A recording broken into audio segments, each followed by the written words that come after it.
Elon Musk visited Amber Heard late at night while Johnny was away. They were also caught on camera together in the elevator of the building getting a little bit handsy. It hurts my brain and my heart. I don't know what I did. Had anyone brought this to your attention? No, I was just looking at it. What I can say is that at the time, I trusted that he wouldn't do anything that would put me in harm's way. Why does he refuse to talk about his past? Yeah, and why does he refuse to talk about his personal life? Like, what's he hiding? Even the most golden among us, I mean, they have stellar careers. But if you look at the other areas of their lives, you'll see where their demons manifest themselves. Who's Grimes? What's her deal? Yeah, she's kind of weird. Well, I shouldn't say too much because I don't want to get anyone in trouble, but he also runs the cult that I'm in. He called a diver of the Thai cave rescue a pedo, as in pedophile. He sold 20,000 flamethrowers online and smoked during a podcast. Do we even got? Okay, we need to get to the bottom of who Elon Musk really is. Nobody knows him better than his first wife, Justin Wilson. I met him when I was 18, he was 19. We were at college. My fear is that we become spoiled brats, that we lose a sense of appreciation and perspective. He told me that when he was a kid, he hated going to school because the other kids liked to follow him home and they would throw soda cans at his head. I thought I was insane Why did you think you were insane? because it was clear that other people did not. Their mind wasn't exploding with ideas. They wouldn't understand you? I hope they wouldn't find out because they might put me away with something. You thought that? For a second, yes. So he was aware that he was different.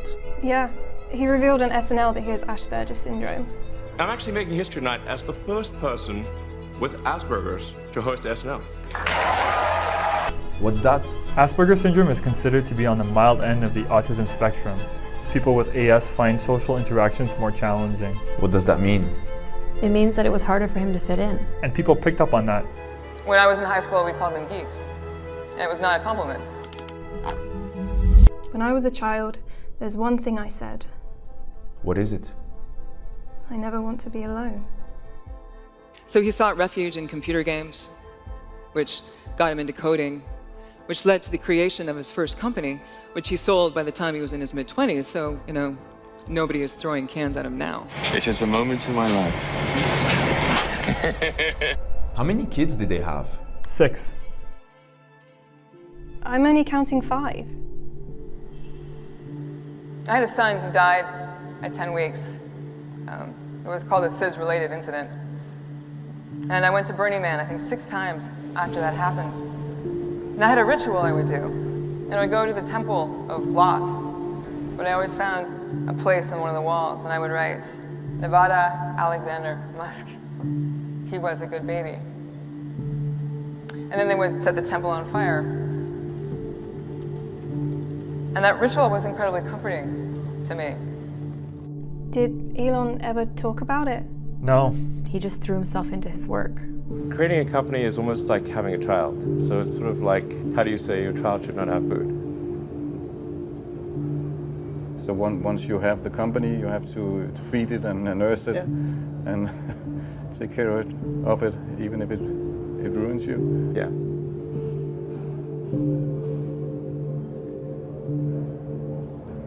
How did you get through that period of crisis? Yeah. Can we just break for a second? Sure. There need to be things that make you look forward to waking up in the morning. You wake up in the morning, you look forward to the day, you look forward to the future. And a future where we are a spacefaring civilization and out there among the stars, I think that's very exciting.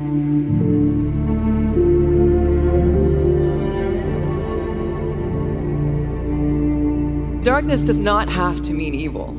It can refer to anything that has not yet been brought out into the light, beyond boundaries, beyond our comfort zone, where a lot of us do not want to go. Why did they get divorced? Elon made it clear that he did not want to talk about Nevada's death. He was obsessed with his work. When he was home, his mind was elsewhere. I felt insignificant in his eyes, and I began thinking about what effect our dynamic would have on our 5 young sons. Elon agreed to enter counseling, but he was running 2 companies and carrying a planet of stress. 1 month and 3 sessions later, he gave me an ultimatum. Either we fix this marriage today, or I will divorce you tomorrow. He filed for divorce the next morning. I felt numb, but strangely relieved. So he left her? Isn't he afraid of being alone? Listen to this. 6 weeks after he filed for divorce, he proposed to English actress Tallulah Riley. Elon proposed really quickly. I'd probably have said yes to anyone that seemed half sensible if they proposed after 10 days, just because it's kind of an interesting thing to do. Do that thing, Dad. You know, obviously moved straight into the house with the children, and it became a very real thing immediately. My parents were traumatized by this whole experience. Although there's been so many times that, right, I'm getting on a plane to England and I'm never going to see you again. Really? No. No, not really. They divorced 3 years later, remarried that same year, and divorced again in 2016. And then came even more trouble. Amber Heard. Men categorize women in one of 4 ways: mothers, virgins, sluts, and bitches. She was in the middle of her own divorce with Johnny Depp. That's messy. Johnny was attacking me. She threw a vodka bottle at me. He was about to push my sister down the stairs. It smashed. I would have done anything. Bone in here was completely shattered. Amber Heard was offered 24/7 security arranged by Elon after she told him that she wanted a restraining order against Johnny Depp. Elon really got caught up in the middle of it. And that's when he started acting more and more erratic, unstable, reckless, operatic, doing things that seemed impulsive, un-CEO-ish. I'm just being me. He just seems to be jumping from one relationship to another. Actually, it's called repetition compulsion, where we are unconsciously driven to recreate a certain situation or relationship from the past in an effort to resolve it. Why do you think that is?